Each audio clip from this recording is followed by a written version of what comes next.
ప్రియా, మది నా ఫ్రెండ్. ఫ్రెండా? నేను చెప్పాను కదా. Priya, I can explain. ఏయ్,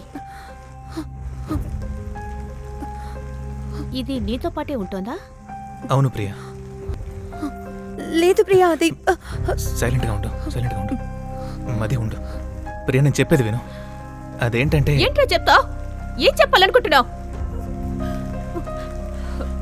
ఒకే ఇంట్లో ఉంటున్నావు, కానీ మా ఇద్దరి మధ్య ఏమీ లేదు.